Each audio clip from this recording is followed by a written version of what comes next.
Okay, you guys ready? Yeah. Go. Alright, welcome. Today I thought I'd talk about some trimming and maintaining the plants because they're starting to grow, they're getting out of hand. So we want to keep them a little shorter and more bushy rather than being a big tall tree with 1 pound. You'd rather have a short bush with 3 pounds on it. So that's kind of what we're going to talk about today is how to do that. First thing is by now that we're here approaching the longest day of the year, things are really starting to grow. So you want to slow that roll so they don't stretch. We have the distance between branches is called an internodal space. And we want to reduce that because everywhere where a branch is a bud site location. So we want to have many branches rather than big distance between branches. Alright, now the way that we can do that is to remove leaves. And we're not going to take the small leaves off the very end of anywhere. You're going to take just bigger leaves down the branch and all the way right up to the end. Those leaves that are about the size of a quarter or a little bit bigger, you're going to pop those off. That will take away the plant's ability to stretch out and grow rapidly. And what that's going to do for you is going to create smaller internodal distance, and you'll end up with more weight. And you won't have an airy bud. You'll have something that's really compact and dense with a lot of bud in there. Now, some people like to top a plant.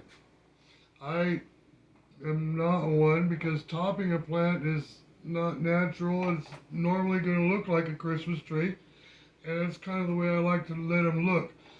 Now what I'll do is I'll let the center stalk grow, but every couple of days I'll pull off the leaves just below that little baby top leaf, and that creates a slower growth and with more or closer internodal distance, so more branching. Well, now I've got a plant that's going to have a lot of branches, and every one of those branches I'm going to do the same thing like it was its own top. I'm going to pull off the little leaves. And that'll slow it down. At what height are we talking about here approximately? As soon as you see that there's enough plant to start doing this. Basically it's going to be about 8 to 12 inches tall when you're going to start doing this. If you train a plant like this from the beginning, you'll never have a big stretch.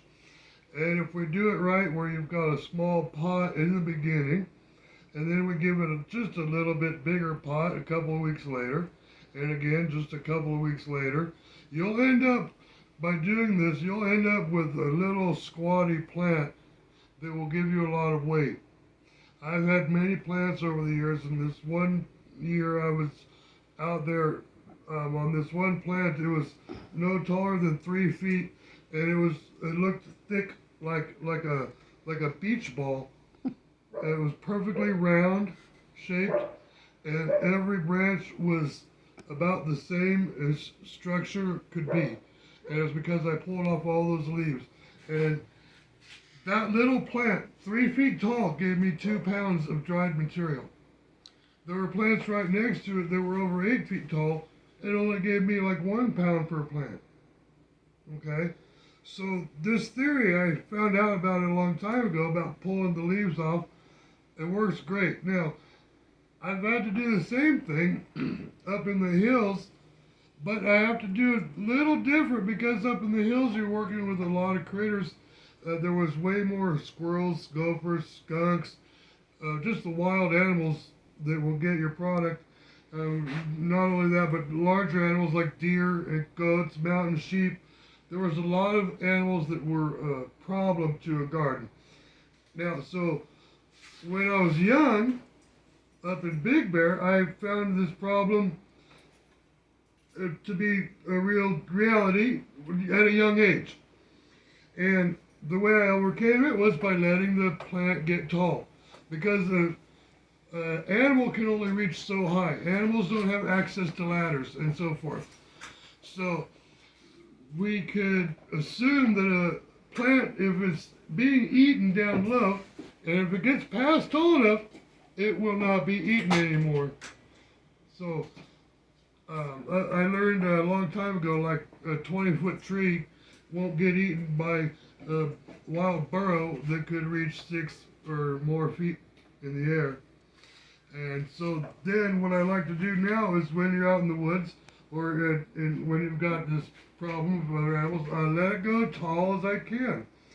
And kind of let that main branch go.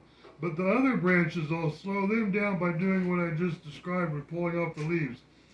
And then after the plant has gotten up to about the 6 or 8 foot level, then I could do what is commonly called lollipopping. And we're just going to clip off all the branches down low to about the 12 or 18 inches high. I'm going to just clean it up because down low is where all those little critters jump up and grab and get on.